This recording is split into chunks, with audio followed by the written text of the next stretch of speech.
नमस्कार दोस्तों।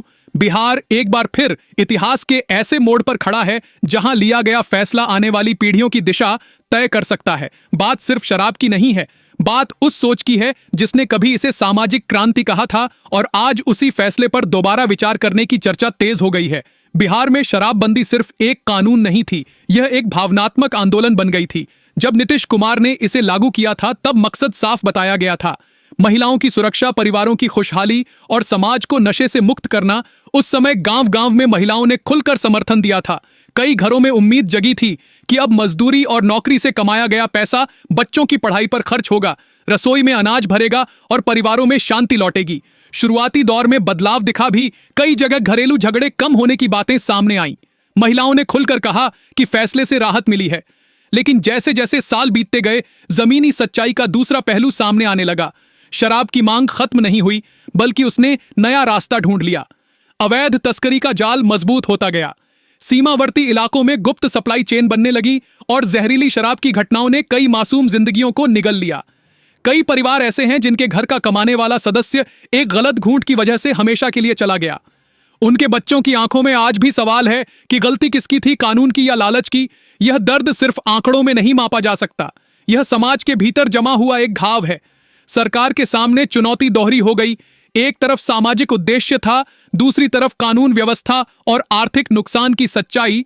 राजस्व का बड़ा स्रोत बंद हो गया, लेकिन खपत पूरी तरह रुकी नहीं।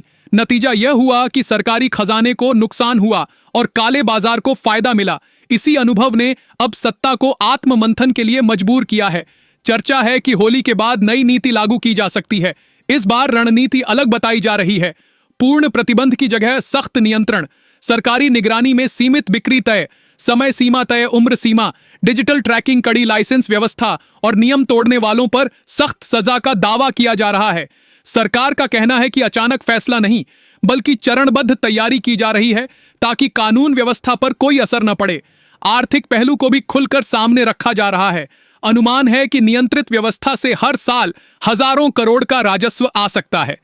यह पैसा स्कूलों की हालत सुधारने, अस्पतालों में बेहतर इलाज देने, गांवों को सड़कों से जोड़ने, पुल बनाने और युवाओं के लिए रोजगार के अवसर पैदा करने में लगाया जा सकता है।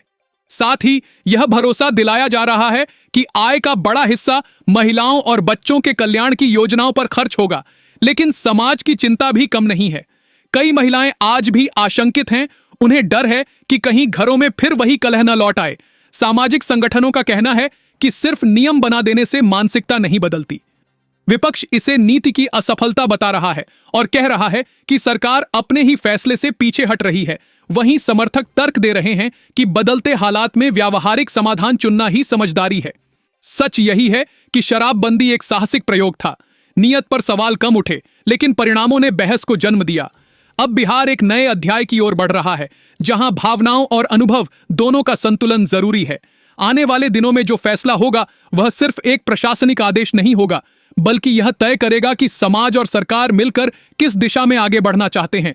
होली के बाद क्या होता है, यह देखना बेहद दिलचस्प होगा, क्योंकि इसकी गूंज सिर्फ बिहार तक सीमित नहीं रहेगी। पूरे देश की नजर इस फैसले पर टिकी रहेगी।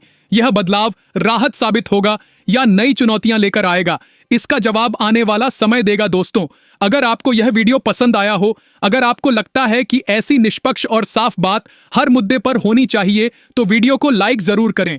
आपका एक लाइक हमें सच के साथ खड़े रहने की ताकत देता है।